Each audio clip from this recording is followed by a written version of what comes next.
ఈరోజు యేసు ప్రభు ఈ లోకంలో ఉన్నప్పుడు ఎవరెవరి కుటుంబాల్ని ఆయన దర్శించాడో కొంచెం ధ్యానించుకుందాము. మీరు కూడా మా ఇంటికి రండి అని పిలవాలి. బైబిల్ గ్రంథం ఎలా చదవాలంటే నేను నా యేసు ప్రభు. లూకా సువార్త 19వ అధ్యాయం మీరు ఊరికే కొంచెం రాసుకోండి. లూకా 19 అని లూకా రాసి 19:1-10 అని కొంచెం అలా ప్లేస్ విడిచిపెట్టుకోండి అంతే. వాళ్ళ ఇంటికి వెళ్ళి చదువుకోవాలి. మీరు బైబిల్ గ్రంథము జీవించే గ్రంథం అన్నమాట. ఇదొక్కటే జీవ గ్రంథం. మిగతా గ్రంథాలు ప్రపంచంలో ఉన్న గ్రంథాలన్నీ డెడ్, వాటిలో జీవం లేదు. ఇదొక్కటే జీవ గ్రంథం. ఇది జీవించడానికి ప్రభు మనకి ఈ గ్రంథాన్ని ఇచ్చారు. ఈ గ్రంథాన్ని మీరు చదివి పాటిస్తే మీకు జీవం ఉంటుంది అన్నమాట. వారు గ్రంథంలో 4వ అధ్యాయంలో ప్రభు చెప్తారు, ఈ దేవుని ఆజ్ఞల గ్రంథము జీవ గ్రంథం. ఇశ్రాయేలీయులారా, ఈ గ్రంథాన్ని మీరు పఠించి జీవించి జీవాన్ని పొందండి. ఎందుకంటే యేసు ప్రభు ఈ లోకానికి ఎందుకు వచ్చారంటే యోహాను 10:10లో ఆయన చెప్తారు, ఈ లోకంలో 2 శక్తులు పనిచేస్తున్నాయి. ఒకటి దేవుని శక్తి, ఇంకొకటి సైతాన్ శక్తి. దేవుడు అంటే నీతి, వెలుగు, కరుణ, ప్రేమ.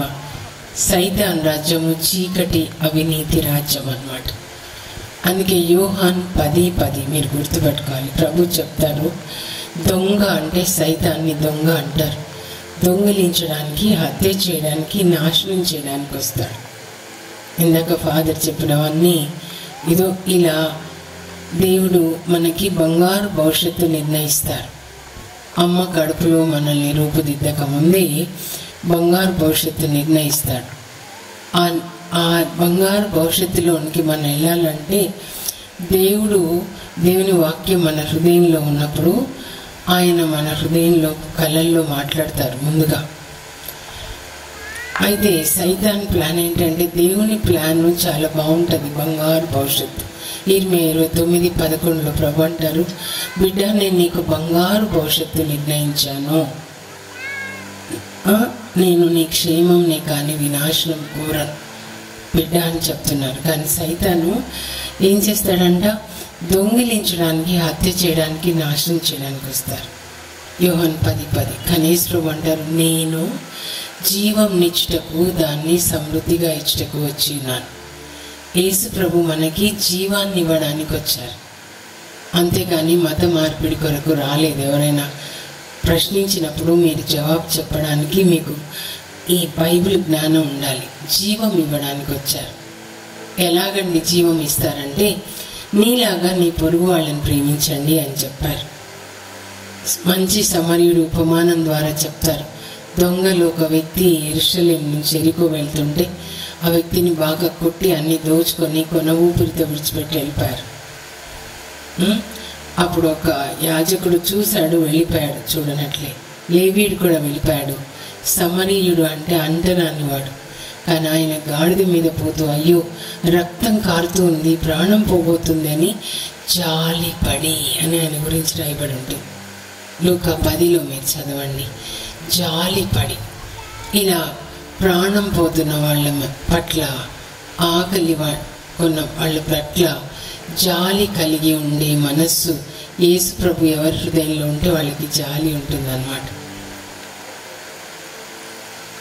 జాలిపడి గాడిద దిగి ఆ వ్యక్తి గాయాల మీద తైలం పోసి, ద్రాక్షరసం పోసి కట్లు కడతాడు. దానికంటే ముందు ఆయనకి త్రాగడానికి ద్రాక్షరసాన్ని ఇచ్చుంటాడు, ప్రాణం కాపాడాలి కాబట్టి.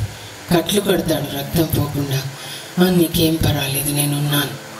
ఆ మాట ఆయనకి బలాన్ని ఇస్తుంది. ఒక వ్యక్తికి మనం చెప్పాలి, సాయం చేయాలి. అప్పుడు ఆయనని గాడిద మీద కూర్చోబెట్టి హాస్పిటల్ తీసుకెళ్ళి డబ్బు కట్టి రాత్రంతా అతనితో ఉండి సేవ చేస్తాడు. ఇంకా అప్పటికి బాగైపోతుంది. హాస్పిటల్ వాళ్ళతో చెప్తారు, ఇంకా నేను పని మీద వెళ్ళేది ఉంది, ఇంకా ఏదైనా ఉంటే నేను వచ్చినప్పుడు తిరిగి కడతాను, నేను జాగ్రత్తగా చూసుకోండి. ఆయనకు కూడా చెప్పింటాడు, నేను పని మీద వెళ్తున్నానంటే, అయ్యా నువ్వు మనిషి కాదయ్యా, నువ్వు దేవుడయ్యా, యేసు ప్రభు అన్నమాట. అప్పుడు ప్రభు అడుగుతారు. ఎందుకంటే ఒక ధర్మశాస్త్ర బోధకుడు యేసు ప్రభుని ఆయన ప్రశ్న వేస్తాడు, అయ్యా నిత్య జీవం పొందాలంటే నేనేం చేయాలి? నిత్య జీవం అంటే పరలోకం వెళ్ళాలంటే నేనేం చేయాలి? అప్పుడు ప్రభు యేసు ప్రభు అంటారు, నువ్వు ధర్మశాస్త్ర బోధకుడు, మీరు బోధిస్తారు. 613 ఆజ్ఞలు ఉంటాయి పాత నిబంధనలో, నిర్గమకాండ నుంచి ద్వితీయోపదేశకాండ వరకు. నువ్వే బోధిస్తావు, నీకు తెలుసు కదా. అయినా పరీక్షించాలి అని అడుగుతాడనమాట. నీకు ఎలా అర్థం అవుతుందంటే ఆయన చెప్తాడు, నీ దేవుణ్ణి ప్రేమించండి, పొరుగు వాళ్ళని ప్రేమించండి అని రాయబడి ఉంది అంటే కరెక్టే చెప్పావు. అప్పుడు ఎవరు నా పొరుగు వాళ్ళని అడిగితే, ప్రభు నీ పొరుగు వాళ్ళు ఎవరంటే అక్కడ ఆపదలో ఉన్నాడు కదా ఆయన, ఒకరి సహాయం కావాలి. ఎవరు ఆపదలో ఉండడం మీరు చూస్తారో వాళ్ళకి మీరు సహాయపడాలి అని ఈ ముగ్గురు ఆయన చూశారు. దొంగల చేతిలో పడిన వ్యక్తి, ఈ ముగ్గురులో ఎవరు అతనికి ఆ దొంగల చేతిలో పడిన వ్యక్తికి పొరుగు వాళ్ళంటే అప్పుడు ధర్మశాస్త్ర బోధకుడు అంటాడు, కనికరము చూపిన వాడే అని నాకు తోస్తుంది గురువు. అంటే కరెక్ట్గా చెప్పావు, నువ్వు కూడా పరలోకం వెళ్ళాలంటే కనికరం చూపించు, కనికరం చూపించు, అప్పుడు పరలోకానికి వెళ్తావు. యేసు ప్రభు పేరు కరుణామయుడు. ఆ కరుణ జాలి మనం కలిగి ఉండాలి. ఆయన తన జీవాన్ని మనకి ఇవ్వడానికి వచ్చాడు, ఒక మతం కొరకు రాలేదు. ఆయన కలిగి ఉన్న ఆ జీవం, మీరు పరలోక ప్రార్థన ఎన్నిసార్లు చెప్పారో అందులో ఒక్కసారి మీరు ధ్యానించుకుంటే 7 మాటలు ఉంటాయి. పరలోకమందున్న మా తండ్రి, మీ నామము పరిశుద్ధపరచబడును గాక, పూజింపబడును కాదు, కట్ చేసుకొని రాసుకో, పరిశుద్ధపరచబడును గాక. బైబిల్లో లేవియ కాండంలో దేవుడు చెప్పిన మాట ఏంటంటే 19వ అధ్యాయం లేవియ కాండం చదివితే, లేవియ కాండము ముందు పాత నిబంధన హీబ్రూ భాషలో రాస్తారు. మొదట 5 గ్రంథాలు సినాయి పర్వతం మీద మోషేకి దేవుడు చెప్తూ ఉంటే మోషే రాశాడు. అందుకే యవ్వనస్తులు చెప్పాను, మీరు వాక్యాన్ని చదువుతూ ఉండండి, దాన్ని రాస్తూ ఉండండి. ఈరోజు కూడా చెప్తున్నాను, నేను పోయిన వారం ఈ టైంకి గోదావరి ప్యారిష్లో ఉన్నాం, రాజమండ్రి దగ్గర 2 కిలోమీటర్స్ అండి. ఫాదర్ గారు 4th క్లాస్ నుంచి పీజీ వరకు మార్కు స్వార్థ రాయమంటే పిల్లలు రాస్తున్నారు. మీకు కూడా ఫాదర్తో చెప్పాను, మీరు కూడా కుటుంబ ప్రార్థన పుస్తకాలు ఇచ్చేయండి. హల్లెలూయా. మీరు కూడా బైబిల్ గ్రంథాన్ని రాయడం ప్రారంభించండి. థ్యాంక్స్. ఇది కుటుంబ ప్రార్థన. ఇందులో మత్తయి సువార్త ఉంటుంది, కీర్తనలు అన్నమాట. చిన్న బైబిల్ యాక్చువల్గా. మత్తయి సువార్త చాలా ముఖ్యమైనది. ముఖ్యమైన కీర్తనలు కూడా ఉన్నాయి. బైబిల్ గ్రంథం అవైలబుల్గా లేనప్పుడు ముత్తంగికి ఆదివారాలు 10,000 మంది వస్తారు హైందవులు. బైబిల్ కావాలంటే అప్పుడు ప్రభు ఇలాంటి తయారు చేయమా మత్తయి సువార్త కొన్ని కీర్తనలు అంటే ప్రభు ప్రేరణ బట్టి తయారు చేయడం జరిగింది. ఇందులో మొదటి పేజీలో మీరు ఏం చదవాలో రాసి ఉంది. కనీసం 23వ కీర్తన, 51, 91, 121, 128 ఇవి మీరు రాయండి, చదివి రాయండి. మత్తయి సువార్త కూడా ప్రొద్దున చెప్పాను. యేసు ప్రభు యొక్క మొదటి ప్రసంగం, కొండ మీద ప్రసంగం అంటారు. మత్తయి 5, 6, 7 అధ్యాయాలు కూడా మీరు రాయండి. అక్కడ 8 అష్టభాగ్యాలు అంటే 8 రకాల మనుషులు పరలోకానికి వెళ్తారని ఉంటుంది. దీనాత్ములు ధన్యులు, దేవరాజ్యం వారిది. దీన మనస్సు అంటే అన్ని విషయాల్లో దేవుని మీద ఆధారపడి జీవించేవాళ్ళు అన్నమాట. వినమ్రులు ధన్యులు, వారు భూమికి వారసులు అవుతారు. అంటే వినయము అంటే దేవుని చిత్తం చేసేవాళ్ళు, సొంత చిత్తం కాదు. పాపం ఏంటి అంటే సొంత చిత్తమే పాపం అన్నమాట. దేవుని చిత్తం ఏంటి అంటే ఇక్కడ బైబిల్లో 10 మొత్తం దేవుడు చెప్పినంత దేవుని చిత్తం, ఆయన హృదయం ఏంటి అని ఇక్కడ చెప్పారనమాట. సో నేను లేవియ కాండం చెప్పబోతున్నాను కదా, 19:2 అక్కడ ఏమని ఉంటుందంటే, మీ దేవుడు పరిశుద్ధుడైనట్లే మీరును పరిశుద్ధులై ఉండండి. చెప్పండి. దయచేసి ఇవన్నీ ఏం చేయకండి, అన్నీ ఆపేసేయండి ప్లీజ్. అందరు చెప్పండి, నోరు తెరిచి చెప్పండి. నేను స్కూల్లో టీచర్గా ప్రిన్సిపల్గా చేసాను, అప్పుడు కొడతా అని చెప్తాను చెప్పకపోతే. ఒక్క మాట నోట్లోంచి బైబిల్ మాట చెప్పకపోతే మీరు ఎందుకు వేరే మాటలు మాట్లాడతారు? చెప్పండి, ఇప్పుడు చెప్పండి. మీ దేవుడు పరిశుద్ధుడైనట్లే మీ దేవుడు పరిశుద్ధుడైనట్లే అందరు చెప్ప మీరును పరిశుద్ధులైండు. మీరును పరిశుద్ధులైండు. తెలుగు భాషే కదా. మళ్ళీ చెప్పండి ప్రక్కన వాళ్ళకి. మీ దేవుడు పరిశుద్ధుడైనట్లే మీరును పరిశుద్ధులైండు. దినమంతా ఇదే మాట చెప్పండి. మీరు దినమంతా ఇదే మాట, మీ దేవుడు పరిశుద్ధుడైనట్లే మీరును పరిశుద్ధులైండు. ముందు అది ఈ ప్రపంచంలో లేకపోతే మీ ఏలూరులో అందరు క్రిస్టియన్స్ కాదు, మిమ్మల్ని ఆయన వేరుపరిచారు. ఎందుకంటే ఆయనలాగా పరిశుద్ధంగా ఉండడానికి. పరలోకమందున మా తండ్రి మీ నామము పరిశుద్ధపరచబడును గాక. అంటే నా ద్వారా పరిశుద్ధపరచబడాలి. పౌలు అంటాడు, నేను జీవించిన మరణించిన ఈ దేహం అందు క్రీస్తు మహిమపరచబడతాడు అని. ఫిలిప్పీ 1:20 అన్నమాట. ఒక్క బ్రతికే జీవితము పరిశుద్ధంగా జీవించండి, లేకపోతే చచ్చిన ఎలుకలతోటి సమానం అన్నమాట. పరిశుద్ధత లేకుండా జీవిస్తే కొంతమంది పెళ్లికి ముందు ఫాదర్ చెప్తున్నారు కదా, మీ కన్యత్వాన్ని కోల్పోయి పెళ్లికి ముందే పాపంలో పడితే దేవునికి చచ్చిన ఎలుకలు ఎట్లా కంపు కొడతాయో అలా కనబడతామంట. పరిశుద్ధులై ఉండండి. Christ will be exalted in my body whether I live or not. బ్రతుకుతే అలా బ్రతకండి. క్రీస్తు నా దేహమందు మహిమపరచబడాలి, సైతాను కాదు. అర్థమైందా? పరలోకమందు ఎన్నిసార్లు చెప్తున్నాను, మీ నామం పరిశుద్ధపరచబడును గాక. చెప్పండి, నా ద్వారా పరిశుద్ధపరచబడును గాక, మీ రాజ్యం వచ్చును గాక. అంటే దేవుని రాజ్యం అంటే ఇదో 2 రాజ్యాలు ఉంటాయి, దేవుని రాజ్యం, సైతాన్ రాజ్యం. దేవుని రాజ్యం అంటే రోమ 14:17 పౌలు చెప్తాడు, దేవుని రాజ్యం అంటే తినుట త్రాగుట కాదు. తినుట త్రాగుట వ్యభిచారము ఇవన్నీ సైతాన్ రాజ్యం, చీకటి పనులు అన్నమాట. సైతాను రాజ్యంలో ఉన్నవాళ్ళు ఇలాంటి పనులు చేస్తారు. దేవుని రాజ్యం అంటే పరిశుద్ధాత్మ మన హృదయంలో నివసిస్తూ ఆయన ఇదిగో ఏమని రాయబడింది నువ్వు చూడు, లేవియకాండం 19:2 మీ దేవుడు పరిశుద్ధుడైనట్లే మీరును పరిశుద్ధులై ఉండండి అని రాయబడింది. కనుక నీవు పరిశుద్ధంగా ఉండు అని చెప్తారనమాట. నీ ఆలోచనలు, నీ హృదయంలో కోరికలు, నీ శరీరంలో నీ వస్త్రధారణ దగ్గర నుంచి నీ నాలుక, మాటలు, కన్నులు, చూపులు, చెవులు పరిశుద్ధంగా ఉండాలి. లేకపోతే ఊరికే పాటలు పాడి ప్రార్థన చేసి గోల్ చేయకండి, పాపం చేస్తూ ఆపేసేయండి. ఇంకా ఎక్కువ దెబ్బలు పడతాయి మీకు. ఇటు అటు ఉంటే మీకు ఎక్కువ దెబ్బలు పడతాయి. ఉంటే ఇటైనా ఉండండి దేవుని రాజ్యంలో, సైతాన్ రాజ్యంలో అయినా ఉండండి. ఈశ్వరు చెప్తారు, దర్శన గ్రంథం చదివితే 3:15 లవోడిసియా సంఘం అనమాట. ఆ సంఘం ఎట్లా ఉంటుందంటే, చర్చికి వస్తారు, చర్చ్ అయిపోయిన తర్వాత ఆటలు, పాటలు, తిండి, త్రాగుడు అన్నీ ఉంటాయన్నమాట. ప్రభు చెప్తారు, ఏం చెప్తారంటే, నువ్వు వెచ్చగా లేవు, చల్లగా లేవు.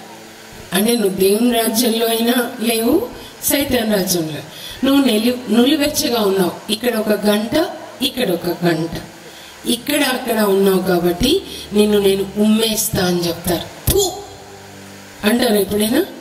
ఆడవాళ్ళంతా చెప్పారు, అక్క ఈ ఎంత బుద్ధి లేనివాడంటే, పెళ్ళై పిల్లలు కూడా ఇంకొక స్త్రీతో వెళ్తే ఆమె కొట్టి వెళ్ళిపోయింది, ఇంకో పెళ్లి చేసుకుని. నా కాళ్ళు పట్టుకుంటే నేను సరే అనుకున్నా, పోనీ పిల్లలు ఉన్నారని.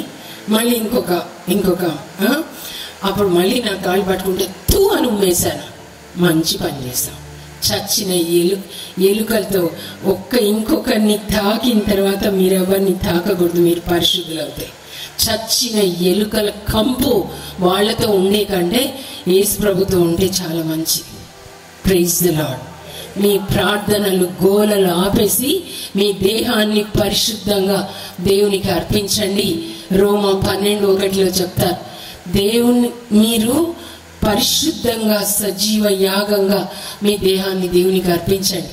మరియ తల్లికి దండలేయడం కాదు మీరు చేసేది, ఆమెలాగా పరిశుద్ధంగా ఉండండి. దేవుని యొక్క వాక్యం ఆమె గర్భంలో శరీర రూపం దాల్చి యేసుప్రభుని లోకానికి అందించిన తల్లి, నేను కూడా యేసుప్రభుని హృదయంలో గర్భం ధరించి మీకు కని అందిస్తున్నాను అన్నమాట.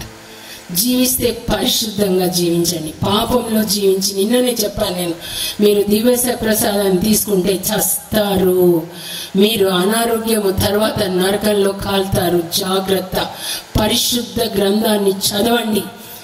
మీ దేవుడు పరిశుద్ధుడైనట్లే మీరును పరిశుద్ధులై ఉండాలి. పేతురు కూడా అదే రాస్తాడు, 1 పేతురు 1:15. మీ దేహాన్ని పరిశుద్ధంగా, వస్త్రధారణ కూడా.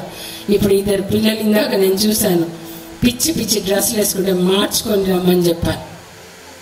మంచిగా కవర్ చేసుకోండి, మంచి సరిగ్గా వస్త్రధారణ కాదు, ప్రతి ఒక్కటి పరిశుద్ధంగా ఉండాలి. మీ నామము నా ద్వారా పరిశుద్ధపరచబడాలి, సైతాన్ నామం కాదు. ఈ రాజ్యం వచ్చునుగాక, తినుట త్రాగుట కాదు. దేవుని రాజ్యం అంటే రోమా 14:17 పరిశుద్ధాత్మ మనలో నివసిస్తూ దేవుని యొక్క నీతి గ్రంథం ఇది. ఈ గ్రంథంలో ఏమని రాయబడి ఉందో నువ్వు చదివి దాని ప్రకారం జీవించు.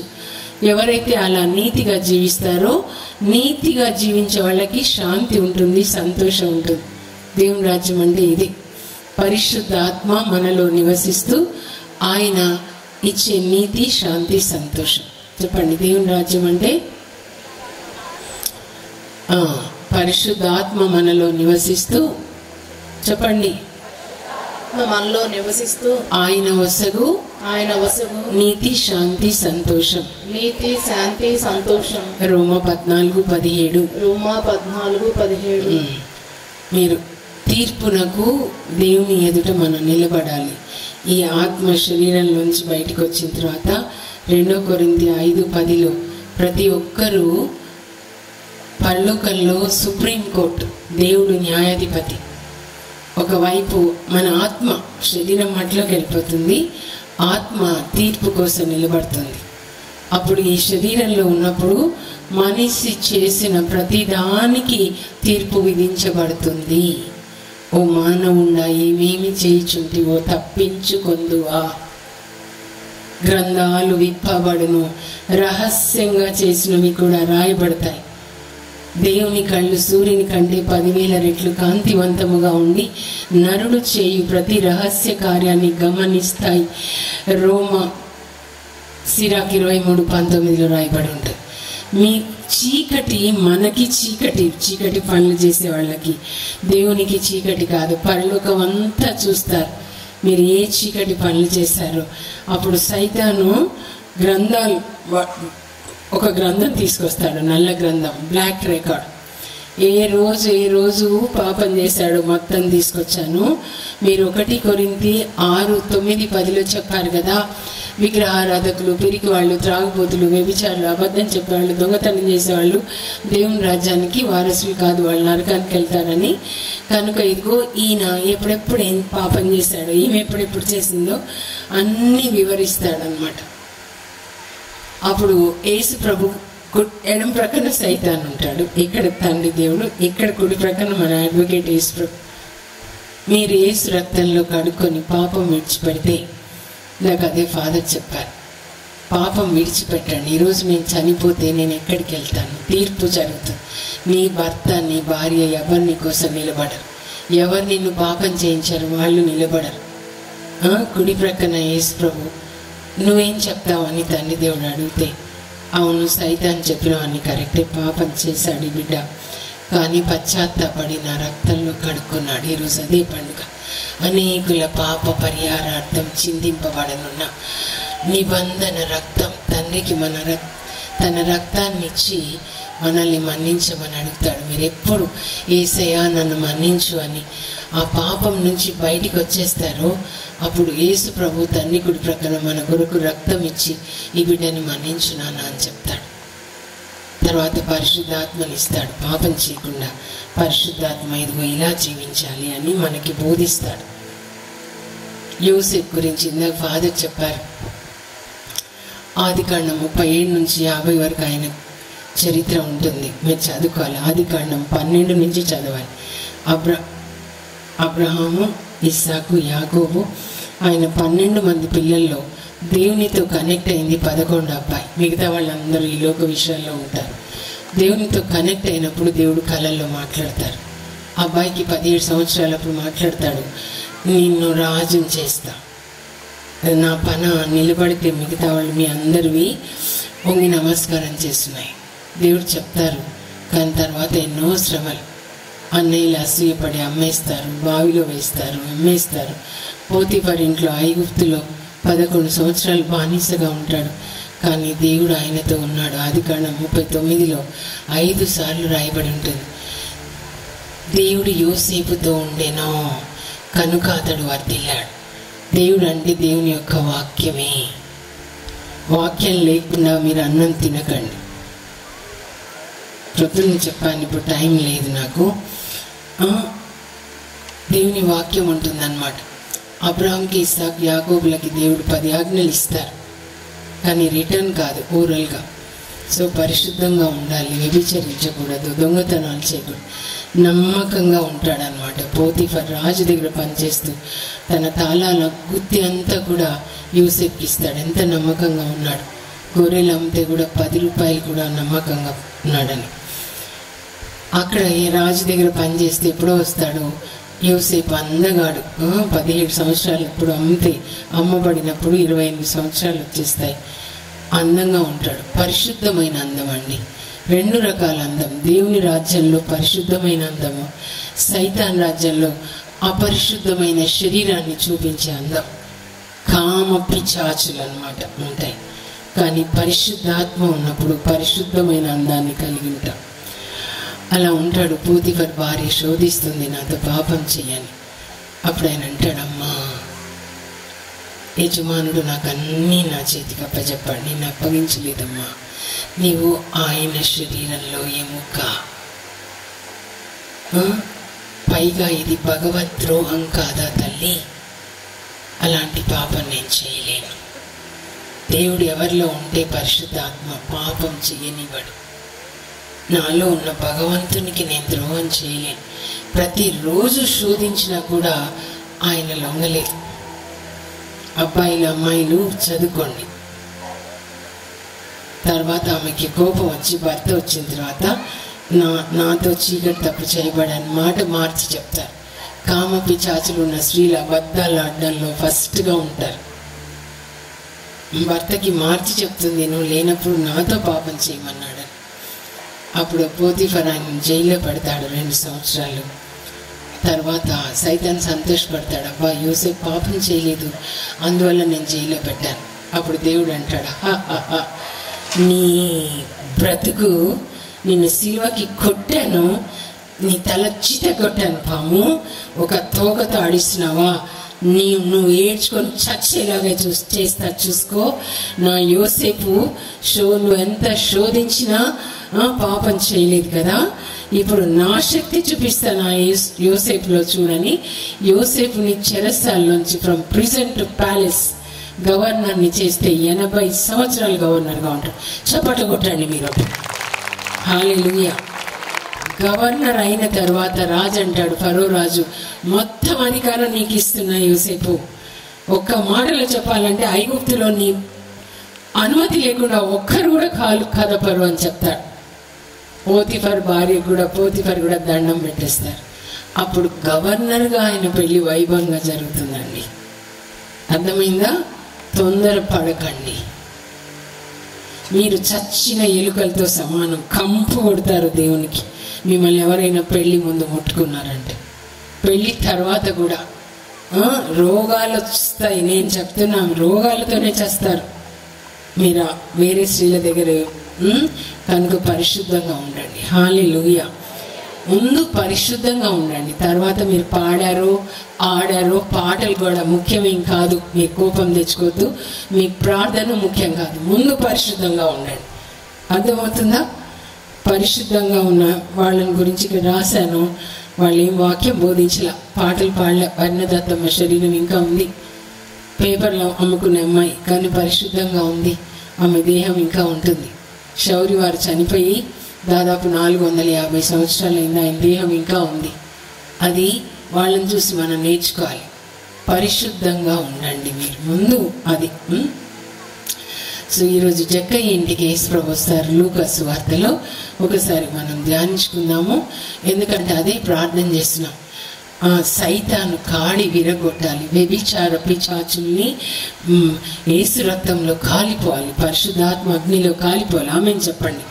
దేవుని వాక్యం మీరు చదవట్లేదు, అందువల్లనే వ్యభిచార పిశాచులు మీ లోపలికి వచ్చేస్తున్నాయి అన్నమాట. కనుక వాక్యాన్ని చదవండి, అది మీలో అగ్నిలాగా మండుతుంది. ఈ వాక్యం క్రైస్తవుల కొరకే కాదు, అందరి కొరకు. పరిశుద్ధత అందరికీ అవసరమే. ఒక పరిశుద్ధమైన భర్తగా, పరిశుద్ధమైన భార్యగా, తల్లిదండ్రులుగా మీరుంటే మీ పిల్లలు పరిశుద్ధ వాతావరణంలో పరిశుద్ధులుగా పెంచబడతారు. కనుక ముందు మీరు పరిశుద్ధంగా ఉండండి. హల్లెలూయా, హల్లెలూయా. యేసు ప్రభు జక్కయ్య ఇంటికి వస్తాడు. లూకా 19లో జక్కయ్య చెట్టు మీద కూర్చుంటాడు యేసుని చూడాలని. అయితే ప్రభు చెప్తారు, ఈరోజు నేను మీ ఇంట్లో ఉండాలనుకుంటున్నాను. ప్రభు మీతో చెప్తున్నారు, చదివేటప్పుడు జక్కయ్య ప్లేస్లో మీ పేరు రాసుకోండి, నేను మీ ఇంట్లో ఉండాలనుకుంటున్నాను. అప్పుడు ఆయన చెట్టు దిగి వస్తాడు. అంటే చాలా గర్వం, ఎందుకంటే అందరికంటే చాలా ధనికుడు. ఎరికో పట్టణంలో ఇన్కమ్ ట్యాక్స్ ఆఫీసర్, అన్యాయంగా చాలా డబ్బు సంపాదిస్తాడు. కానీ యేసు ప్రభు రానా మీ ఇంట్లో ఉండాలనుకుంటున్నా అంటే చెట్టు దిగి వస్తాడు. యేసు ప్రభు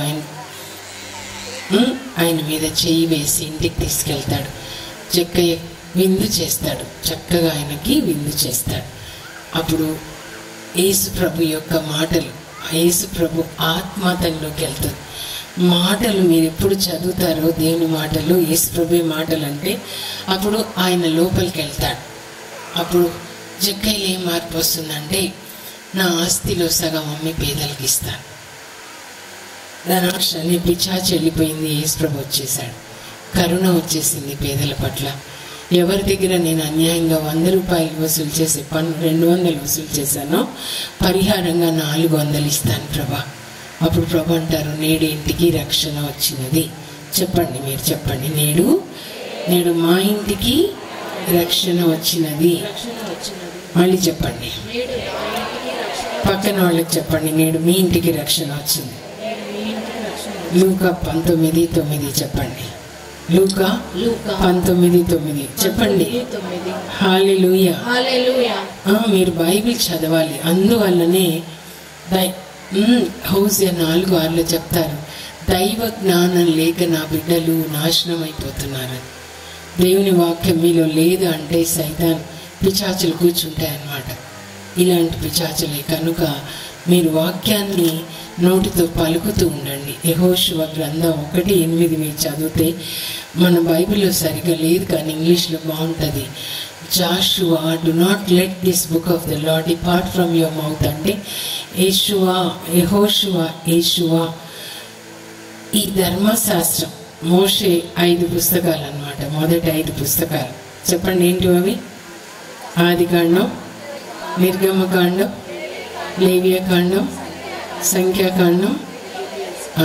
మీరు ముఖ్యంగా చదవాలి నిర్గమకాండం 19 నుంచి 24 వరకు, ద్వితీయోపదేశకాండం 4వ అధ్యాయం నుంచి 4, 5, 6, 7, 8 ఇంతవరకు చదవాలి.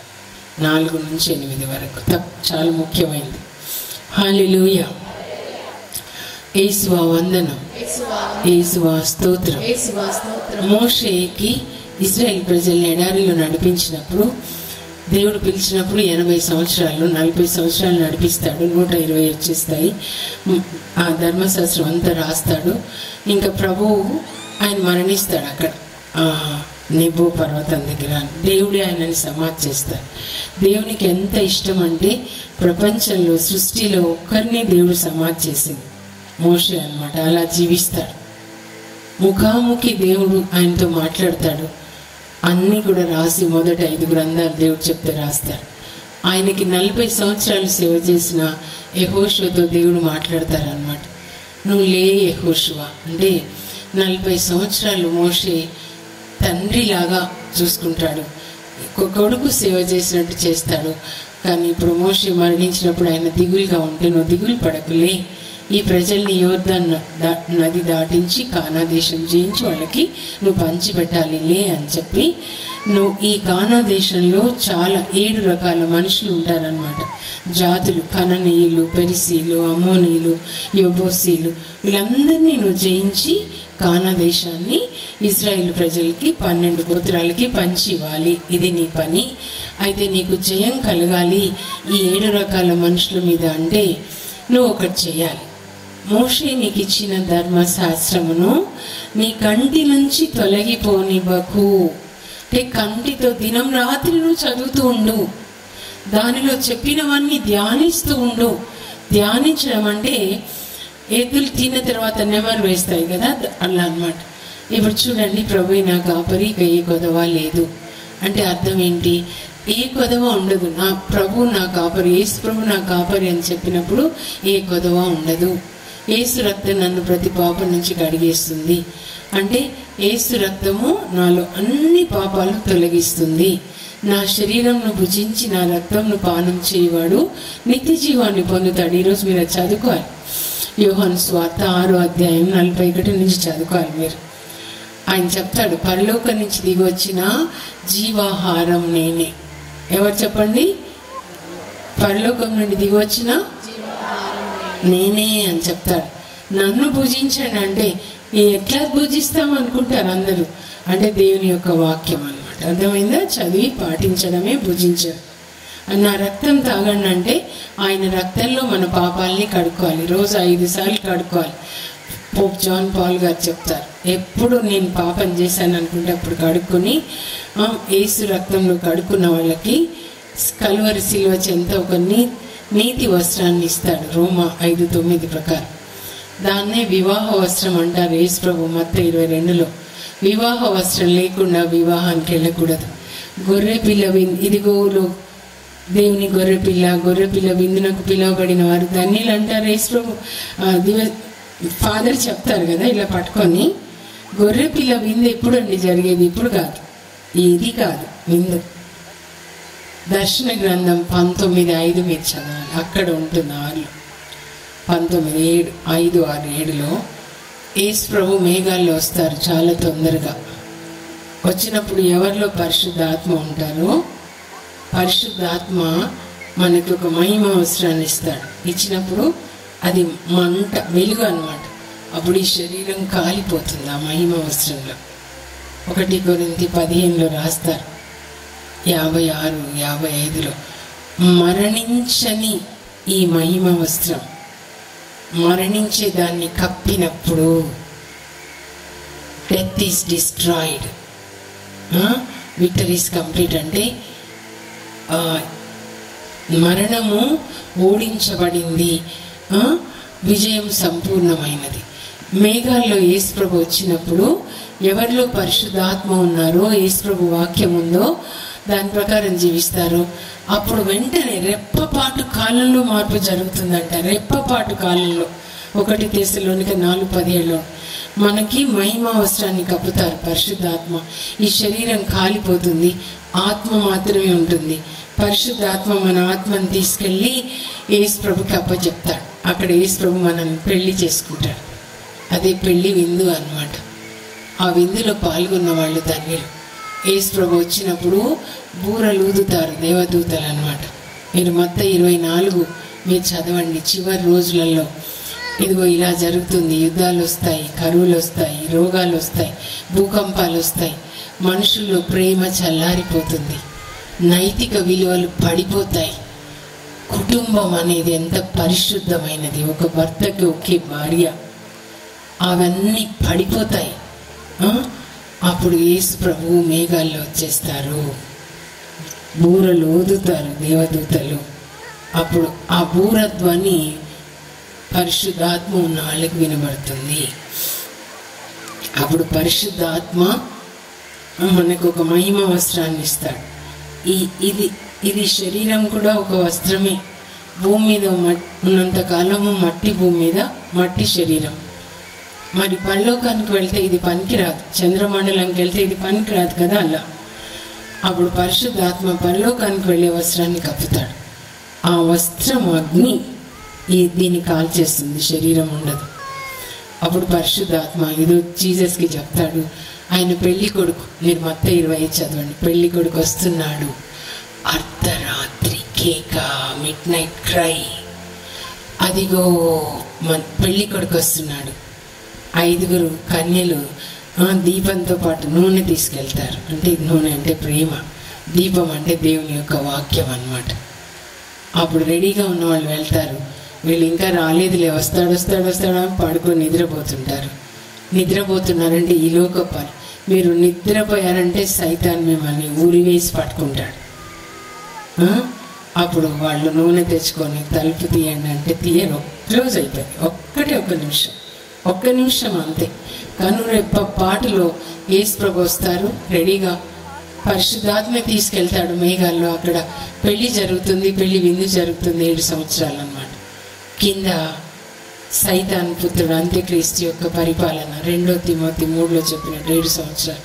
తర్వాత యేసు ప్రభు అక్కడ అందరినీ తీసుకొని పరలోకం నుంచి వచ్చేటప్పుడే అపోస్తులని పునీతులని కూడా తీసుకొని వస్తాడు. దర్శన గ్రంథం 19లో యేసు ప్రభు వస్తున్నాడు తెల్లని గుర్రం మీద అని ఉంటుందన్నమాట. రక్తంలో ముంచబడిన వస్త్రాలు ఆయన ధరించాడు. దేవుని వాక్కు అనే నామంతో ఆయన పిలువబడుతున్నాడు. పరలోక సైన్యం ఆయన వెనకాలుంది. ఎవరుంటారు తెలుసా? 12 సంవత్సరాల ఆగ్నెస్ ఉంటుంది, రోమ్లో నివసిస్తున్నాము. అక్కడ పేతురు సువార్త బోధిస్తారు. క్రీస్తు 42 నుంచి 67 వరకు. తర్వాత ఆయనని నీరో చక్రవర్తి ఆయన కాంపౌండ్లో చిన్న కొండ, వాటికన్ కొండ మీద తలక్రిందులుగా సిలువ వేస్తాడు. పేతురు అక్కడ రక్తాన్ని చెందుతాడు. అందుకే అక్కడ పాపుగారులు అక్కడ ఉంటారనమాట. ఎంత బోధిస్తాడంటే 247లో ఆగ్నెస్ అని ఒక చిన్న అమ్మాయి పుడుతుంది అక్కడ. వాళ్ళ ఇంట్లోనే ప్రార్థన అనమాట. ఆ రోజులలో చర్చెస్లో లేవు, చర్చెస్ అసలు 325 వరకు చర్చెస్ లేవు. ఇళ్లలో రహస్యంగా లైట్లు బంద్ చేసుకొని ప్రార్థించుకున్నాను. తెలిస్తే రోమా చక్రవర్తి చంపేస్తారు. 12 సంవత్సరాల అమ్మాయి చాలా అందంగా ఉంటుంది ఆగ్నెస్. అప్పుడు ఆ రోమ్ నగర్ ఎమ్మెల్యే కొడుకు నేను నిన్ను పెళ్లి చేసుకుంటా అంటే, పెళ్ళా? నా పెళ్ళి ఎప్పుడు అయిపోయింది అంటుంది. ఎప్పుడు అయిపోయింది? ఎప్పుడు ఎవరితో అయింది నీ పెళ్ళి అంటే, భూమి ఆకాశాలని ఎవరు సృజించారో, ఎవరినైతే దేవదూతలు పరలోకంలో ఆరాధిస్తున్నారో ఆయనతో నా పెళ్ళి అయిపోయింది, టాటా బై బై అని చెప్తుంది అనమాట. అప్పుడు ఆ అమ్మాయిని క్రిస్టియన్ అని తెలుసుకొని ఆ అమ్మాయిని ఇలా సిలువ కొయ్యకి కట్టేసి కింద మంట పెట్టేస్తారు, గడ్డి వామి కాలిపోవాలి. క్రిస్టియన్స్ అని ఇలా చేసేవాళ్ళు.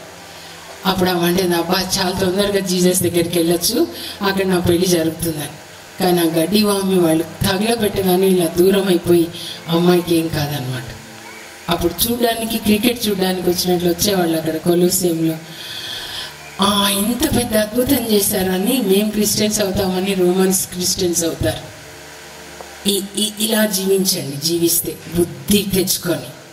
అమ్మాయిలకి చెప్తున్నా, చచ్చిన ఎలుకల్లాగా జీవించకండి.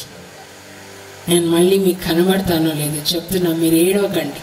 పెళ్ళికి ముందు ప్రేమలు దోమలు అన్నవాళ్ళు 2 సంవత్సరాల తర్వాత కనబడకుండా పోతారు. మగవాళ్ళు దొంగలు, ఇట్లాంటి దొంగలు, ప్రేమించని చెప్పేవాళ్ళ దొంగలు అనమాట. జాగ్రత్త, మీరు జాగ్రత్తగా ఉండండి. అమ్మ నాన్న అధికారం కింద ఉండండి. హల్లెలూయా. ఆ అమ్మాయిని కిందకి దించుతారనమాట. దించి గొడ్డలతో నరకండి అంటాడు ఆ ఎమ్మెల్యే. అప్పుడు ఆ అమ్మాయి తెల్ల గౌన్ వేసుకుంటుంది అనమాట. ఆగ్నెస్ అంటే చిన్న తెల్ల గొర్రెపిల్ల. తొందరగా నరకండి అని మొద్దు మీద తల పెడుతుంది. జీసస్కి చెప్తున్నాను, ఈసారి రక్షించొద్దు, నేను తొందరగా నీ దగ్గర రావాలని. గొడ్డలతో నరుకుతారు. జనవరి 21 పరలోకానికి వెళ్ళిపోతాం. Praise the Lord. హల్లెలూయా. ఆ చిన్న అమ్మాయి 3వ శతాబ్దం అంటే 1700 సంవత్సరాల క్రితం 12 సంవత్సరాల అమ్మాయి ఇప్పుడు కూడా జ్ఞాపకం చేసుకుంటున్నామంటే ఆడపిల్లలు నేర్చుకోవాలి. అందుకే మీరు పునీతుల పుస్తకాలు కొని మీ పిల్లలకి చెప్పండి. తల్లులు తండ్రులు చెప్పండి. తల్లిదండ్రుల బాధ్యత పిల్లలకి బైబిల్ గ్రంథాన్ని బోధించాలి. మీరు పరిశుద్ధంగా జీవించాలి. పరిశుద్ధ వాతావరణంలో మీ పిల్లలు పెంచబడాలి. హల్లెలూయా. యేసువా వందనం, యేసువా స్తోత్రం. హల్లెలూయా. అబ్రహాం చెప్పాను, అబ్రహాము, ఇస్సాకు, యాకోబు. ఒకసారి నేను మీకు ఇస్సాకు రిబేకాల పెళ్లి గురించి చెప్తాను. చెప్పిన తర్వాత కొంచెం తల్లిదండ్రుల బాధ్యతలు. ఆదికాండం 24. ఎవరైనా మాకు పెళ్ళి, మా అమ్మాయికి పెళ్ళి కావాలి, మా అబ్బాయికి పెళ్ళి కావాలంటే నేనేం చెప్తాను అంటే మీరు ఆదికాండం 24 చదువుకోండి. అబ్రహాంకి 100 సంవత్సరాలప్పుడు ఒక్క కొడుకే పుడతాడు, ఇస్సాకు. ఇస్సాకు ఇప్పుడు 40 సంవత్సరాల వయసు వస్తుంది. అప్పుడు ఆయనకి 37 సంవత్సరాలప్పుడు వాళ్ళ అమ్మ చచ్చిపోతుంది, సారా. ఇంకా అబ్రహాము ఇస్సాకే ఉంటారు. ఇంట్లో ఆడవాళ్ళు లేకపోతే ఎలా ఉంటుంది? అప్పుడు అబ్రహాం ప్రార్థిస్తాడు, ఎవరిని భార్యగా నిర్ణయించావు నా కొడుకు చెప్పండి అయ్యా. దేవుడు చెప్తారు, ఇదిగో మీ తమ్ముడు ఉన్నాడు కదా నాహోరు, ఆయన యొక్క మన్వరాలు రిబెక్కా నీ కొడుక్కి నేను భార్యగా నిర్ణయించాను. ఇక్కడ ఉండే అబ్రహాము అక్కడ హారాన్ అన్నమాట, 600 మైళ్ళు అక్కడ తమ్ముడు మన్వరాలు. ఎట్లా అని తనకి నమ్మక పాత్రుడైన సేవకుడు ఎలియాజర్ని పంపిస్తాడు. ఇదిగో చాలా నగలు తీసుకెళ్ళు, మా కోడలికి, వాళ్ళ అమ్మకి, వాళ్ళ తోడబుట్టిన వాళ్ళకి కానుకలని, 10 ఒంటెల కానుకలు అన్నమాట. ఆయన వెళ్ళి ప్రార్థన చేస్తాడు. ఆ ఊరికి వెళ్తాడు, హారాన్కి. నాహోరు ఎవరో ఏంటో తెలీదు. బావి దగ్గర అమ్మాయిలు నీళ్ళకి వస్తారనమాట. అప్పుడు ప్రార్థన చేసుకుంటాడు, ప్రభా ఇలా జరగాలి, ఇక్కడ నీళ్ళ కోసం వచ్చిన అమ్మాయిలు, అమ్మా నాకు చాలా దూరం నుంచి వచ్చా, తాగడానికి నీళ్ళు పోస్తావంటే ఓ పోస్తానని చెప్పి, మీ వంటలకు కూడా పోస్తానండి అంటే, ఆ అమ్మాయి ఇస్సాకు మీరు నిర్ణయించిన భార్య అనుకుంటానని ఎలియాజర్ పనివాడు ప్రార్థన చేస్తాడండి. ఏమని రాయబడి ఉంటుందంటే ఆదికాండం 24లో మీరు చదివితే 12, ఎలియాజర్ ప్రార్థన ముగించినా లేదో రిబెక్కా కడవ భుజాన్ని పెట్టుకొని వస్తుందంట. ఎలియాజర్ చూస్తాడు, ఎంత బాగుంది, అందగత్తే మగపోడి మేరగాని కన్య. ప్రభు అందం ముఖ్యమా పెళ్ళి కంటే? ప్రభు ఏం చెప్పారంటే మగపోడిమి ఎరుగని కన్య. ఆదికాండం 24:16. తల్లులు మీ పిల్లలకి చెప్పండి, మగవాళ్ళ నీడ పడలేదు. పెళ్ళి అంతస్తులో ప్రవేశించే వాళ్ళకి మొదటి కండిషను, మీ మగవాళ్ళ నీడ మీ మీద పడకూడదు, మీ శరీరాన్ని ఎవరు తాకకూడదు. మీకు చదువు 0 అయినా పర్వాలేదు, మిమ్మల్ని ఎవరైనా తాకారంటే మీరు పెళ్ళికి పనికిరారు, చచ్చిన ఇలుకలని చెప్పాను కదా. మగపోడి మీ ఎరుగని కన్య, మగవాళ్ళ నీడ పడలేదు, పరిశుద్ధంగా ఉంది కన్యక. అప్పుడు అమ్మాయి వచ్చిన తర్వాత దిగుడు బావిలోకి దిగుతుంది, నీళ్ళు తెస్తుంది. నేను అడుగుతాడమ్మా చాలా దాహంగా ఉంది, దూరం నుంచి వచ్చాను, కొంచెం నీళ్ళు పోస్తావా తాగడానికంటే, ఓ దాన్ని భాగ్యం అండి తాగండి అని కడ వచ్చి నీళ్ళు పోస్తుంటే ఈయన తాగుతాడు, గుట్ట అన్న తాగుతాడు. అప్పుడు అమ్మాయి ఉంటుంది, అక్కడ పక్కన తొట్టికి చుట్టూ 10 ఒంటెలు కట్టి ఉంటాయి, మీ ఒంటెలు కూడా నేను నీళ్ళు పోస్తానండి అంటుంది. అమ్మ దేవుడు మంచి దేవుడు అని సంచిలోంచి ముక్కు పొడుగా గాజులు తీసి అమ్మాయికి తొడుగుతాడు. అడుగుతాడు దాన్ని, ఉందమ్మా నువ్వెవరమ్మాయి చెప్పమ్మా అంటే, నేనండి మా తాత అండి నాహోరండి, మా నానండి బెతువేలండి, బెతువేలు కూతురండి అంటే అబ్రహాం అదే చెప్తాడనమాట. నాహోరు నా తమ్ముడు, నాహోరు కొడుకు బెతువేలు, బెతువేలు కూతురు రిబెక్కా అని నా భార్య, నా కొడుకు భార్యగా చేయాలి అని దేవునికి దండం పెడతాడు. ఆ అమ్మాయి వెళ్ళిపోతుంది, గాజులు వేసాడు, 10 తులాల గాజులు ముక్కు పొడుగా ఇంటికి వెళ్ళిపోతుంది. వాళ్ళ చూస్తాడనమాట అన్నయ్య లాభాన్, ఇదేంటి ముక్కు పొడుగా అంటే ఎంగేజ్మెంట్ అయినట్లు, ఇదేంటి నీళ్ళకి పోయి ఇవి ఉన్నాయంటే, ఒక ఆయన నీళ్ళు పోయమంటే పోస్తే ఇవన్నీ పెట్టాడు, ఎవరమ్మాయి అంటే చెప్పాలి. అమ్మో ఎవరో ఏమో అని బావి దగ్గరికి వస్తే ఎవరయ్యాను అంటే చెప్తాడు, ఇలా మధుర అబ్రహాము తొర్సాని సారా మరి వృద్ధాప్యంలో కొడుకుని కన్నది, మరి భార్యను తీసుకురమ్మని ఆ పని నాకప్ప చెప్పాడు. మా తమ్ముడు మనవరాలని చెప్పాడు, నాహోరు కొడుకు బెతువేలు కూతురు అని చెప్పాడు. అమ్మో మా పెద్ద తాతగారా మమ్మల్ని విడిచిపెట్టి వెళ్ళి 65 సంవత్సరాలు అయింది అన్నమాట. దేవుడు పిలిస్తే తొందరగా ఇంటికి రండి అని అందరిని పిలిచి, రండి రండి రండి, పెద్ద తాతయ్య అబ్రహాం ఇంటి నుంచి ఒక మనిషి వచ్చాడు. అందరు అడుగుతారు ఎలా ఉన్నారు అన్నీ చెప్పి, ఇలా మీ ఇంటి నుంచి అమ్మాయిని తీసుకురమ్మన్నాడంటే వాళ్ళు అంటారు, ఇది దేవుడు చేసిన పని. అబ్బా మాకు ఎంత సంతోషం, దేవుడు చేసిన పని మేమెవరు కాదనడానికి.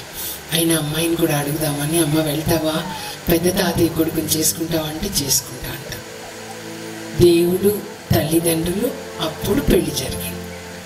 దేవుడు లేకుండా తల్లిదండ్రులు లేకుండా అంటే సైతాన్ చేసే పెళ్ళి అన్నమాట, మీ బ్రతుకు నాశనం చేయడానికి. ఆ తర్వాత ఏమని రాయబడి ఉంటుందంటే ఆదికాండం 24:27లో ఇస్సాకు రిబేకాని తన భార్యను చేసుకొని కాలు కింద పెట్టకుండా చూసుకున్నాడు. నేను మా ఆయన సరిగ్గా చూసుకోవట్లేదంటే నేను చెప్తే ఈ వాక్యం పెట్టుకొని ప్రార్థన చేసుకోండి, వాక్యం చదివి అడగాలి, మా ఆయన ఇలా నన్ను చూసుకోవాలి. అప్పుడు ఆ వాక్యంలో ఉంది కాబట్టి అలా దేవుడు చేస్తాడు. కాలు కింద పెట్టకుండా చూసుకున్నాడంటే ఎందుకు ప్రభా అంటే అబ్రహాంని మరి రిబెక్కా అలా చూసుకుందంట. వాళ్ళ మామయ్య అవుతాడు, తాతయ్య కూడా అవుతాడు. తాతయ్య మంచం దిగొద్దు ఎందుకంటే 140 సంవత్సరాలు అని మంచిగా వంట చేస్తుంటే అబ్రహాం అంటాడు, అచ్చు మీ అమ్మలాగే అనిపిస్తుంది కదరా, అదే ఇంట్లోంచి వస్తారు కదా, అలాగే వంట చేస్తుంది, అమ్మలాగే ఉంది నాన్న. మామగారిని కాలు కింద పెట్టకుండా చూసుకుంది కనుక రిబెక్కా, దేవుడు ఏం చేశారంటే వాళ్ళ ఆయన ఇస్సాకు రిబెక్కాని కాలు కింద పెట్టకుండా చూసుకున్నాడు. అర్థమైందా? కొంతమంది మాకు ఆయన కావాలి, మీ అమ్మ వద్దు, మీ నాన్న వద్దు, దయ్యాలన్నమాట. అమ్మ నాన్న లేకుండా మీ ఆయన ఎట్లా వస్తాడమ్మా? హల్లెలూయా. సో ఇది అందరికీ యవనస్తులు చెప్తున్నా, పెళ్ళి కాదు ముఖ్యము, దేవుని కొరకు గొప్ప కార్యాలు చేయండి. ప్రొద్దున చెప్ప యోసేపు గవర్నర్ అయి కరువు కాలంలో అందరికీ ఆ ధాన్యాన్ని పంచి పెడతాడు 80 సంవత్సరాలు. Expect great things from God, attempt great things for God. దావీదు గొర్రెలు కాచుకునేవాడు, రాత్రంతా బైబిల్ చదువుకొని ధర్మశాస్త్రం మొదటి 5 పుస్తకాలు దినమంతా దేవుని పాటలు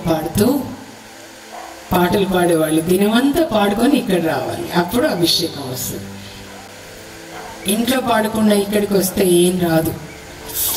దినమంతా పాటలు పాడేవాడు. 34 కీర్తన 1లో ఉంటుంది, నీ స్తుతి ఎల్లప్పుడూ నా నోట ఉంటుంది. రాత్రి అంతా నేను బైబిల్ చదువుకుంటాను. 119 కీర్తన 148 అనమాట. గొర్రెలు కాస్తూ పాటలు పాడిన పాటలే కీర్తనలు అనమాట. 150లో దావీదు పాడిన పాటలు 75 ఉంటాయి. రాత్రి అంతా బైబిల్ చదువుకుంటాడు, దినానికి 7 సార్లు ప్రార్థన చేస్తాడు. అందువల్ల దేవుడికి నచ్చి నా హృదయానుసారుడు దావీదని గొర్రెలు కాచే అబ్బాయి బెత్లెహేంలో ఇజ్రాయెల్ దేశానికి రాజుని చేస్తాడు. అంతేకాదు యేసు ప్రభు వాళ్ళ ఇంట్లో పుడతాడు. వాళ్ళ వంశంలో దావీదు పుట్టిన 1000 సంవత్సరాలకి దావీదు కుమారా అని యేసు ప్రభు పిలువబడతారు. ఆయనకి ఇష్టం. అట్లా పిలిస్తే దేవుడు అద్భుతాలు చేస్తారు. తెలుసా? భర్తిమై పిలుస్తాడు, యేసు దావీదు కుమారుడా నాపై దయ చూపండి. ఏం చేయాలంటే నా కళ్ళు దయచేయండి, నువ్వు అన్నట్లే అగునుగాక. దేవుడు మనందరి కళ్ళు తెరచునుగాక. ఆత్మ కన్నులు బైబిల్ చదవడానికి. గుడ్డి ఆత్మ కన్నులు తెరవకపోతే బైబిల్ చదవలేరన్నమాట. ఎవరైతే అలా గుడ్డి వాళ్ళుగా ఉంటారో సైతాను నడిపించి గుండెలో పడేస్తాడంట. అందుకే బైబిల్ చదవండి. హల్లెలూయా, హల్లెలూయా. చెప్పండి, యేసువా వందనం, యేసువా స్తోత్రం, తండ్రి వందనం, తండ్రి స్తోత్రం. పరిశుద్ధంగా మీ జీవితాన్ని దేవునికి సమర్పించండి. మీ కుటుంబం పరిశుద్ధ కుటుంబంగా ఉండాలి. ఏదో దండలేస్తే చీరలు కడితే ఆ పిచ్చి పని చేయకండి. మరియ తల్లి ఇక్కడ వెళ్ళారు, పరలోకంలో ఉన్నారు. మీరు పరిశుద్ధంగా ఉండండి, అదే దండలేసినట్టు. ఈ పిచ్చి పిచ్చి పనులు కాకుండా మీరు పరిశుద్ధంగా ఉండండి. మరియ తల్లి పరిశుద్ధ మాత, నిష్కలంక సుందరి, పౌరమా అంటాడు పరిశుద్ధాత్మదేవుడు పరమగీతాల్లో. ఈ అమ్మాయిని నా పౌరమా, నా నిష్కలంక సుందరి, నీ అందు కళంకమేది లేదు. అలా జీవించండి, అది సాక్ష్యం. దేవుడు పరిశుద్ధమైన దేవుడు మన ద్వారా పరిశుద్ధపరచబడాలి. హల్లెలూయా. అదొక్క మాట మీరు పాటించండి. హల్లెలూయా. యేసువా వందనం, యేసువా స్తోత్రం. ఎఫెసీ 5:18 నుంచి ఒక్కసారి 33 వరకు చూద్దాము. అక్కడ కుటుంబం ఎలా ఉండాలని పౌలు రాస్తాడండి. కొలొస్సీ 3లో కూడా ఉంటుంది. భర్తలారా యేసు క్రీస్తు సంఘాన్ని ఎట్లా ప్రేమించి మన కొరకు ప్రాణం ఇచ్చాడో మీరు మీ భార్యలను అలా ప్రేమించాలి. వాళ్ళని మీరు వాక్యంతో కడగాలి. అంటే దేవుని వాక్యం ప్రతిరోజు బోధించాలి భర్తలు. మీ బాధ్యత భార్యలకి పిల్లలకి అన్నమాట. ప్రాణం ఇచ్చాడు యేసు ప్రభు, మీరు కూడా మీ భార్యల కొరకు ప్రాణం ఇవ్వాలి. ప్రాణం తీయడం కాదు. హల్లెలూయా. ఆ తర్వాత భార్యలు ప్రభువునకు విధేయులైనట్లే భార్యలారా మీ భర్తలకి విధేయించండి. 1 పేతురు 3వ అధ్యాయంలో పేతురు రాస్తాడనమాట, భార్యలారా ఒకవేళ మీ భర్త విశ్వాసి అవుతే మీరు ఒక్క మాట మాట్లాడకుండా మీ మంచి ప్రవర్తనతో ఆయనను మార్చండి. మీ సౌందర్యము బాహ్య సౌందర్యం కావద్దు, జడలు అల్లుకొని ఇలా రాకూడదన్నమాట. ఆంతరంగికమైన పరిశుద్ధతని కలిగి ఉండండి. సారా తన భర్తని ప్రభువు అని పిలిచిందంట. మీరు అలా మీ భర్తలకి విధేయత కలిగి మీ పరిశుద్ధ జీవితం ద్వారా మీరు మీ భర్తల్ని మార్చండి. మీకు నోట్లో నుంచి ఇదిగో 1000 స్తుతుల బుక్ తీసుకొని ఆశ్చర్యకరుడు, ఆలోచనకర్త, బలవంతుడైన దేవుడు యేసు ప్రభు మా ఇంటికి మంచి కాపరి, మా ఇల్లు ప్రార్థనా మందిరం అని పిలువబడుతుంది, దేవదూతల యొక్క గృహం అని పిలువబడుతుంది, కరుణ కలిగిన నిలయం, ఆనంద నిలయంగా ఉంటుంది, నీతిమంతుల గుడారముల నుండి సంతోష నాదములు వినిపించును. అలా దేవుని వాక్యాలు నోటితో చెప్పండి, వంట చేస్తూ పాటలు పాడుతూ. ఇంకొక మాట రాకూడదు, మీరు దేవుని వాక్యం నదిలాగా రావాలి, నన్ను విశ్వసించు అని అంతరంగం నుండి జీవజల నదులు వస్తాయని. తర్వాత తల్లిదండ్రులకి పిల్లలకి చెప్తున్నారనమాట. ముందు పిల్లలకి చెప్తున్నారు. ఎఫెసీ 6:1-2 బిడ్డలారా మీ తల్లిదండ్రులకు విధేయత కలిగి ఉండండి, మీకు క్షేమం కలుగుతుంది. మీరు వాళ్ళ మాట వినలేదనుకోండి మీకు క్షేమం కలగదు. కనుక అన్ని విషయాల్లో మీరు తల్లిదండ్రులకి లోబడి ఉండండి. మీ పెళ్ళి మీరు చేసుకోవద్దు, మీ పిల్లల పెళ్లి చేసుకోవాలి. మీరు పెళ్లి చేసుకోవడానికి కాదు పుట్టింది, దేవుని కొరకు గొప్ప కార్యాలు చేయడానికి పుట్టారు. దావీదులాగా, యోసేపు లాగా అన్నమాట. హల్లెలూయా. తర్వాత తల్లిదండ్రులారా ఎఫెసీ 6:4 వినండి. పెళ్లి రోజు మీరేం ప్రమాణాలు చేశారో, కష్టంలో సుఖంలో వ్యాధిలో సౌఖ్యంలో తోడుగా ఉంటాను, నిత్యము నేను గౌరవిస్తాను, ప్రేమిస్తానని చెప్పి దేవుడిచ్చే బిడ్డల్ని స్వీకరిస్తామంటే స్వీకరిస్తాను. తర్వాత దేవుని వాక్యంలో మీ పిల్లల్ని పెంచాలి. తల్లిదండ్రులారా మీ బిడ్డల్ని క్రమశిక్షణలో వాక్య బోధనలో పెంచండి. 12 సంవత్సరాల లోపల మీ పిల్లలకి కనీసము ఒక మత్తయి సువార్త, కీర్తనలు నేర్పించండి. నేను ఒక్క బుక్ తీసుకొచ్చాను, మామూలుగా అందరికీ కూడా గిఫ్ట్స్గా ఇస్తాను. నా ఫ్రెండ్స్ నాకు చాలామంది ఉన్నారు, వాళ్ళందరికీ క్రిస్మస్ వచ్చిన స్కూల్స్ ఉన్న ఎవరికైనా ఒక 50 అట్లా పంపించి, మనకి దశమ భాగాలు ఉండవు కాబట్టి అందరికీ ఇవ్వమని చెప్తాను. బొమ్మలతో ఉంటుంది బైబిల్, మీకు అందరికీ అర్థమవుతుంది. నేను కూడా మీ పిల్లలకి చెప్పండి. పడుకున్నప్పుడు పడక మీద దేవుని గురించి మీకు చెప్పండి. ఇంగ్లీష్లో తెలుగులో ఉంటుంది, చాలా ఎక్కువ ఏం కాదు. మీరు 325 ఉంటుంది, మీరు తీసుకొని నేను పంపిస్తాను. మీ పిల్లలకి చెప్పండి, కానుకలుగా ఇవ్వండి. మీ పిల్లల హృదయం నిండా మనస్సు నిండా దేవుని వాక్యం ఉన్నప్పుడు హౌస్ఫుల్, ఇంకా సైతానికి చోటు ఉండదు. మీ పిల్లల్ని వాక్య బోధనలో క్రమశిక్షణలో పెంచాలి. ఈ టైంకి లేవాలి. 4th నుంచి మేము హాస్టల్లో చదువుకున్నాము. హాస్టల్ సిస్టర్ మాకు వాక్యాన్ని చెప్పారు. 5 గంటలకి బెల్ కొడితే లేవాలి. 4వ తరగతి అంటే ఎంత వయసు అండి? 8 సంవత్సరాలు ఉన్నాయో 10 సంవత్సరాలు. అప్పటి నుంచి డిగ్రీ వరకు మా బట్టలు మేము ఉతుక్కొని, మా ప్లేట్స్ మేము కడుక్కొని అలా మీరు నేర్పించండి. మీ పిల్లలకి పెళ్లి చేసినప్పుడు వంట చేయడం నేర్పించండి. 5 గంటలకు లేచి ప్రార్థన చేసుకొని సామెతలు 31 చదవండి. 10 నుంచి 31 వరకు ఆడవాళ్ళు. ఆదర్శకులని హెచ్చట లభించిన ఆమె పగడముల కంటే విలువైన. పగడాలు ఇవన్నీ అలంకరణలు కాదు. ఆమె పెనిమిటి ఆమెను విశ్వసిస్తాడు, ఆమె వల్ల అతనికి మంచి జరుగుతుంది. ఆమె వేకోనే లేచి ప్రార్థన చేసుకొని తన ఇంటి వాళ్ళకి భోజనం తయారు చేస్తుంది. విజ్ఞాన వాక్కులు పలుకుతుందంటే బైబిల్ మాటలే పలుకుతుంది. దేవుడు నీకు మంచి ఆరోగ్యం ఇచ్చుదురుగాక, నా పిల్లలకి బంగారు భవిష్యత్తు ఇచ్చుదురుగాక, దేవుని హస్తం నా పిల్లలకి ఎప్పుడు తోడుగా ఉండునుగాక, దేవుని చిత్తమే నా బిడ్డలకి నెరవేరునుగాక. విజ్ఞాన వాక్కులు బైబిల్ వాక్యాలు పలుకుతుంది, చకచక పని చేస్తుంది. ఆమె పెనిమిటి ఆమెను మెచ్చుకుంటాడు. తనయులు కొనియాడతారు. అందము మోసకరమైనది. మోసకరమైన అందాన్ని చూసి మోసపోకండి. తలుపు వెలుగులు నమ్మరానివి, కానీ దేవుని పట్ల భయభక్తులు గల మహిళ మెచ్చుకోదగినది. కుటుంబం కోసం ప్రార్థించుకునేలాగా, భర్త కొరకు, పిల్లల కొరకు ప్రార్థించుకునే తల్లుల కొరకు దేవుడు చూస్తున్నారు. పునీత మోనిక త్రాగుబోతు భర్తను మార్చమని 20 సంవత్సరాలు ప్రార్థిస్తే మారుస్తారు. కొడుకు దారి తప్పుతాడు. అగస్టిన్ ఆయన కొరకు 16 సంవత్సరాలు ప్రార్థిస్తుంది. 20 సంవత్సరాలకు పెళ్ళవుతే పెళ్లి రోజు కూడా ఈ టైంకి త్రాగే టైం అని దండ అక్కడ పెట్టి వెళ్ళిపోతాడు. పెట్రిషియస్ 4వ శతాబ్దంలో 351 ఆఫ్రికాలో ఆమె పెళ్లి జరుగుతుంది. 20 సంవత్సరాలు ప్రార్థిస్తే ఆయన మారుతాడు. బాప్తిస్మం తీసుకుంటాడు. మంచిగా అయిపోతాడు. మంచి కష్టపడి పనిచేసి భార్య పిల్లల్ని చూసుకుంటాడు. అబ్బా మౌనికి చాలా సంతోషం. 2 కొడుకులు 1 అమ్మాయి. అబ్బా నా భర్త ఎంత బాగా చూసుకుంటున్నాడు, పరలోకం చూపిస్తున్నాడు. కానీ తాగి తాగి లివర్ పాడవుతుంది. సంవత్సరానికే చనిపోతాడు. అందరూ అంటారు పోతే పోని తాగిపోతాడు చనిపోయాడంట. అంటే మీరు అలా అనొద్దు. దేవుడు నా చేతిలో తన కొడుకుని పెట్టాడు. నేను యుద్ధం చేసి సైతాన్ చేతిలోంచి విడిపించి దేవుని చేతిలో నా భర్తను పెట్టాను. క్రైస్తవ భార్యగా నా బాధ్యత నేను చేశాను.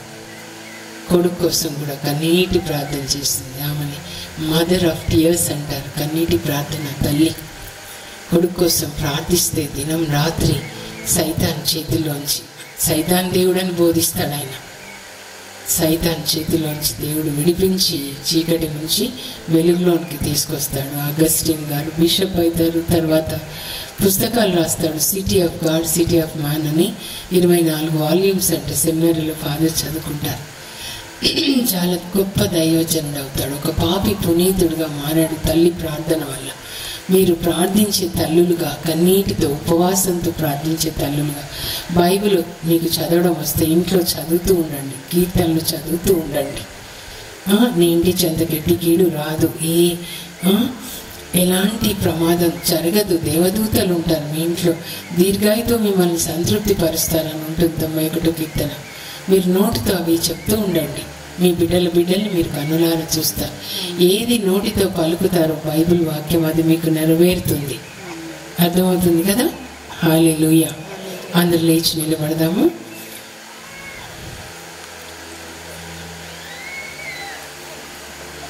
అందరు దయచేసి లేచి నిలబడండి.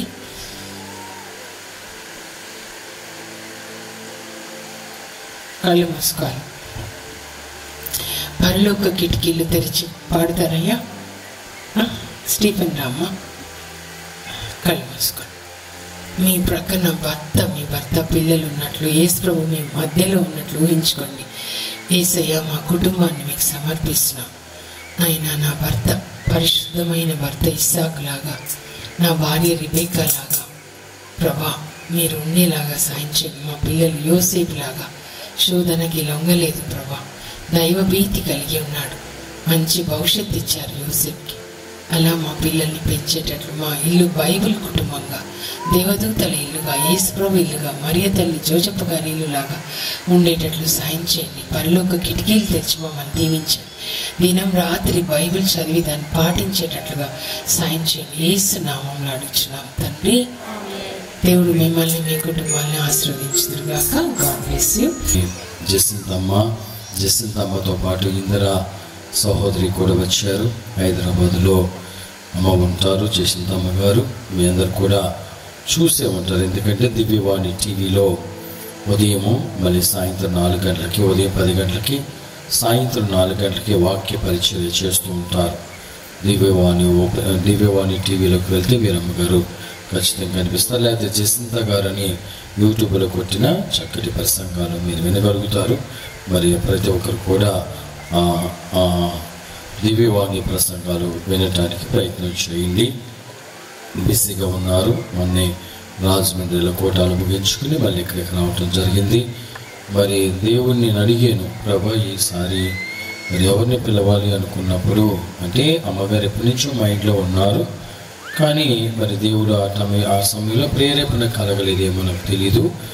అయితే ఎవరిని పిలవాలి అనుకున్నప్పుడు మరి దేవుడు జసింతమ్మని జ్ఞాపకం చేశారు. వెంటనే ఫోన్ చేసినప్పుడు మరి ఈ 2 రోజులు ఖాళీగా ఉన్నాము అని చెప్పారు.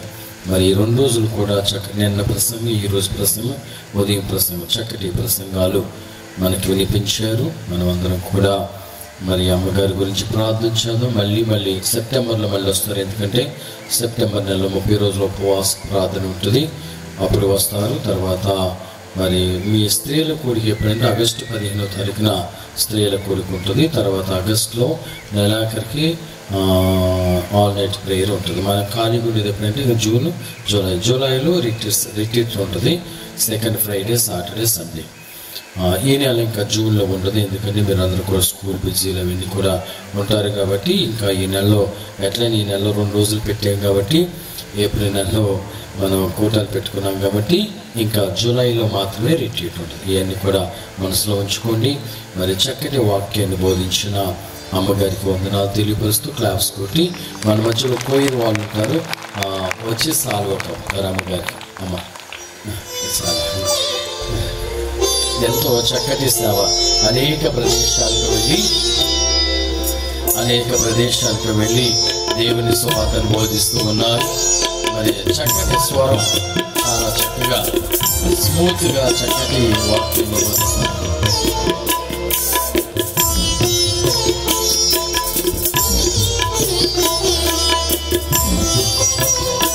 అలాగే ఇద్దరమ్మ గారు కూడా మరి అమ్మగారికి సహాయం చేయడానికి వచ్చాడు. అమ్మగారికి పర్లేదు సార్, ఊరికి అభిమానం. అమ్మగారి కూడా సాగుగా పర్లేదు తల్లి, తీసుకెళ్ళి రా, ఏం కాదు కదా.